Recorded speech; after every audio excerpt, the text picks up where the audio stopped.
Let's talk about the pressure and privilege of working out right now. It's no secret that home workouts and online fitness, yoga classes are really having a moment right now. It's also no secret that this moment is, at least partially, happening because of an even bigger, more historical, far more critical moment called the COVID-19 pandemic. The contagious virus rightfully has us on lockdown. 42 states are currently under shelter-in-place or stay-at-home orders. Judging by the zillions of live classes that appear on my Instagram feed at 9 a.m. Pacific time, it's quite obvious that there's both a demand for and robust supply of at-home workouts. Now I realize that the working out from home thing has been around for ages. You best believe I was sweating in my bedroom to my Jane Fonda workouts and buns of steel VHS tapes back in high school, in the mid-90s, if you must know. So, although home workouts are not new, being quarantined in our homes most surely is. Our current temporary way of life includes maintaining 6 feet of distance anytime we have to leave home, wearing masks, waiting our turn to go into the grocery store, working from home, teaching our kids from home, having a whole new respect for medical professionals, delivery workers, and other essential employees who are keeping us going and, yes, for some of us, not going to the gym. Gasp. But however will we stay in shape? Now, what in shape even means is a whole separate article, but for now I would love to pause and, at the very least, acknowledge that even having a discussion about fitness right now inherently brings privilege to the surface. And then when blended with this implicit pressure to stay in shape that accompanies much of the conversation and content about fitness, we get an interesting privilege-pressure concoction that I feel merits some attention. Let's start with this. It is a huge privilege to have the opportunity to stay home, to be concerned about where your next workout is coming from, and, truthfully, to be thinking about just about anything other than having to be out in the world right now because your job or financial situation requires it. Period. There seems to be a not-so-underlying pressure to partake in all the workouts, get in the best shape you possibly can, not gain any weight, and while you're at it, make the most of this time at home by ensuring the utmost productivity in every facet of your life, including your workouts. Gah. Like the pressure of not touching your face wasn't enough. Now, listen, I get it. Movement is my life. I love it in all of its incredibly sweaty glory, and you might too. So I get why not being able to go to the gym, pound the pavement with your running group, take a class, or teach a class might be a big deal to you. I, too, am now sweating at home. I, too, am teaching classes from home. And I, too, am privileged to be doing so.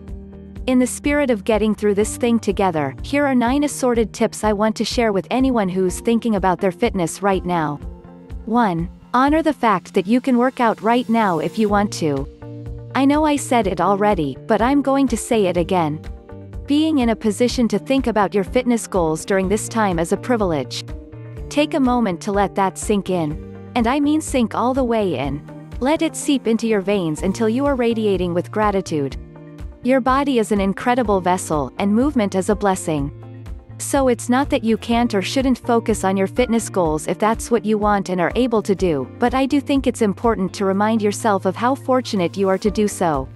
Value and appreciate your ability and position during this chaotic time. Maybe meet yourself on your mat or living room floor with a little more compassion and rejoice in your progress with a little more awe. Of course, understanding that our society is basically built on some of us having privilege while others don't, or even more specifically, that some people suffer so that others have certain privileges, is imperative. Social stratification, based on race, class, gender, sexuality, size, ability, and more, is deeply woven into the fabric of this country. So whether we're speaking of fitness or literally anything else, disentangling these threads of privilege necessitates acknowledgement that they do, in fact, exist, and then figuring out how we can challenge the systems that continue to weave them deeper. It means being cognizant of the fact that some of us having what we need and want probably means that other people aren't getting what they need and want. This pandemic is shining an extra bright light on all of this. If you're feeling like I often do, that merely acknowledging privileges we might have doesn't really do that much to right any wrongs, I suggest doing some things to put your privileges to good use. Think through some ways you can contribute to your community that makes use of your privilege. Can you donate money to a mutual aid fund?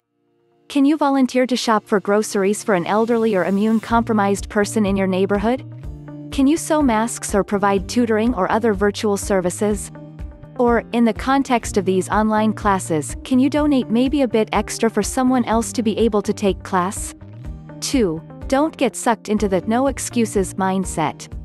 Just because a lot of us have more time at home, it doesn't mean we are obligated to spend it working out.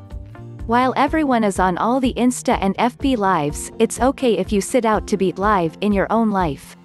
Even though I, myself, am one of the trainers, instructors offering live classes and other online offerings, I hope that you look at all these options as exactly that, options.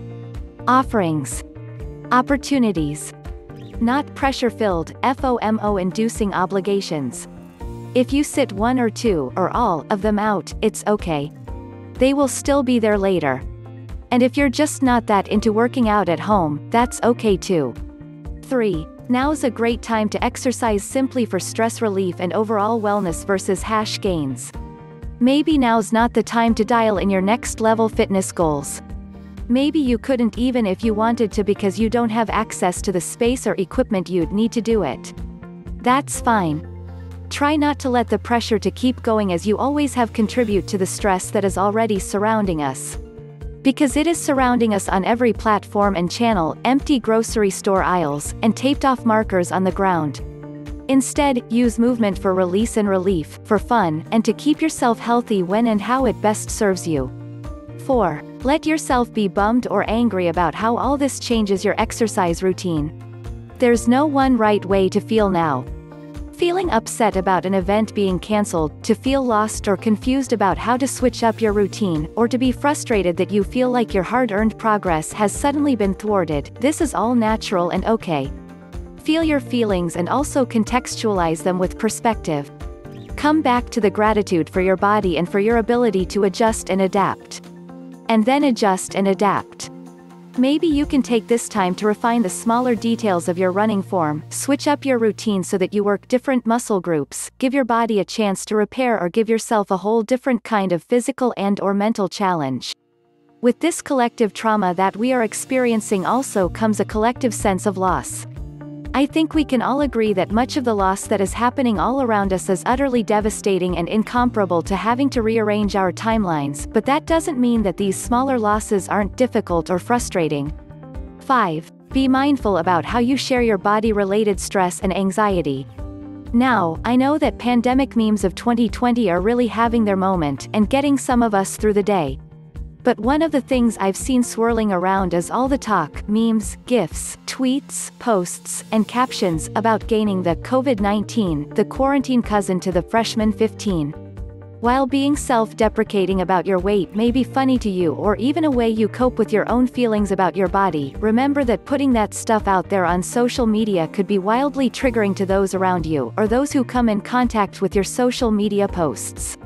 Understand that these jokes have guilt and shame undertones. Also, think about how all the jokes about gaining weight would sound and feel to someone who, by normative standards, is considered overweight. Pandemic or not, this is fat shaming and shitty, so we should all just chill. 6. Related, now is a great time to purge our fitness, wellness vocab of concepts of guilt or shame. Fellow trainers and instructors, this goes for us especially. Using either guilt or shame as a way to market our services now as I mentioned above, shitty. But during this unprecedented time when people are experiencing or watching others experience unspeakable trauma, it's truly unacceptable. Let's do better.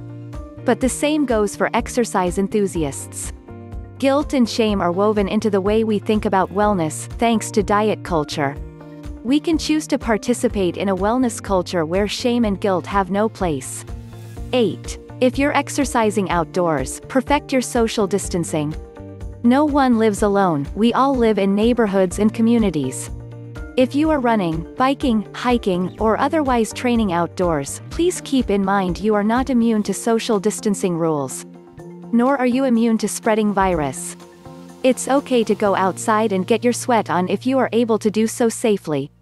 Continue to respect the at least 6 feet of distance on trails and sidewalks, in parks, and basically anywhere you find humans outside your household.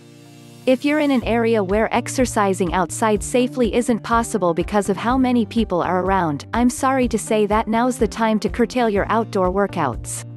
The good news is that there's a ton of stuff you can inside. 9. This is an MF pandemic. Grant yourself some grace. This is not vacation. You have stress surrounding you whether you realize it or not. Take care of yourself. If that means a workout or a yoga class, great. If that means Netflix, amazing.